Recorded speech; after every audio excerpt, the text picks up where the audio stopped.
आखिर फैक्ट्री में ब्रेड कैसे बनती है और क्या सच में ब्रेड बनाने के लिए उसमें हाथी के दांतों का पाउडर मिलाया जाता है और कैसे ब्रेड को फुलाने के लिए उसमें गेहूं के साथ अंडों को मिलाया जाता है। आज हम जानेंगे कि दुनिया भर में खाई जाने वाली ब्रेड आखिर फैक्ट्री में बनती कैसे है और इन्हें बनाने के लिए फैक्ट्री में कौन कौन सी मशीनों का इस्तेमाल होता है। जानने के लिए बने रहिए हमारे साथ वीडियो के एंड तक।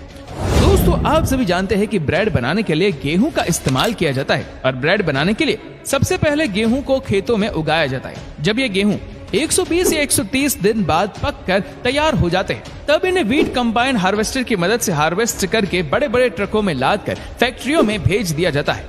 फैक्ट्री में गेहूं के पहुंचने के बाद इन्हें फ्लोर मिल मशीन में डाल दिया जाता है, जो इन गेहूं को बारीक पीसकर आटे का रूप दे देता है। अब इन तैयार आटे को बड़ी बड़ी बोरियों में भरकर कन्वेयर बेल्ट की मदद से ब्रेड बनने के लिए आगे की प्रोसेस के लिए भेज दिया जाता है। इस प्रोसेस में सभी आटे की बोरिया को एक बड़े कंटेनर में डालकर आटे में बेकार east, salt, sugar, hot water मिलाया जाता है। दोस्तों, अगर इस प्रोसेस को ना किया जाए तो ब्रेड फूले हुए, टेस्टी और स्पंजी नहीं बन पाएंगे। अब इन तैयार किए गए आटे के मिक्सचर को आटा गूंथने वाली मशीन में डालकर 8 मिनट के लिए छोड़ दिया जाता है ताकि आटा अच्छी तरह गूंथ जाए। दोस्तों, अच्छी क्वालिटी की ब्रेड के लिए आटे को ठीक से गूंथना बहुत जरूरी होता है, इसीलिए कंपनियां इस प्रोसेस पर बहुत ध्यान देती है और गूंथे हुए आटे की क्वालिटी चेक करने के बाद ही आगे के स्टेप के लिए भेजती है।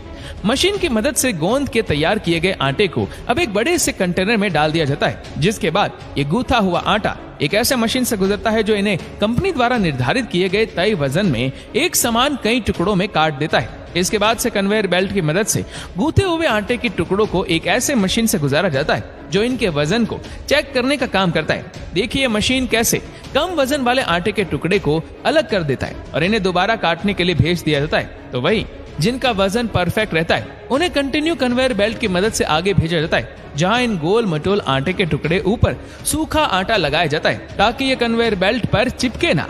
दोस्तों, इस स्टेप में आटे के गोल मटोल टुकड़े को कन्वेयर बेल्ट के सहारे एक मशीन से गुजारा जाता है, जो इन गोल टुकड़ों को प्रेस करके हल्के से ईंट के आकार का शेप दे देता है। फिर इन्हें लोहे के एक जालीदार पर्दे से गुजारा जाता है जो इन्हें राउंड एंड लॉन्ग शेप देने का काम करती है और फाइनली ये राउंड और लॉन्ग शेप वाले आटे पकने के लिए बिल्कुल तैयार है।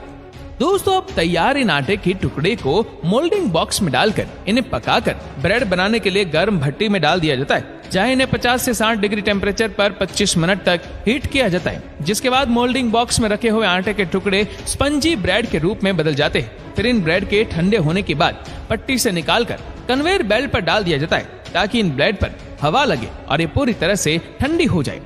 अब ये सारे ब्रेड अच्छी तरह से ठंडी होने के बाद इन्हें कन्वेयर बेल्ट के सहारे कटिंग मशीन के पास भेजा जाता है, जो इन्हें पतले पतले पीसेस में काट देता है। अब इन कटे हुए ब्रेड को रंग बेरंगी पैकेट में मशीन की मदद से पैक कर लिया जाता है। इन प्लास्टिक के पैकेट के ऊपर एक्सपायरी डेट, पैकेट का वेट, कंपनी का लोगो, प्राइस और ब्रेड में कौन कौन से न्यूट्रिशन है, ये सब लिखा होता है। फाइनली ब्रेड पैकेजिंग के बाद मार्केट में बेचने के लिए भेज दिया जाता है, जहां से आप इन ब्रेड को खरीद कर अपने घरों पर लाते हैं और इन्हें अपने भोजन में शामिल करते हैं। अगर देखा जाए तो ज्यादातर लोग ब्रेड को ब्रेकफास्ट में खाना पसंद करते हैं, तो वहीं कुछ लोग इसे लंच और डिनर में भी शामिल कर लेते हैं।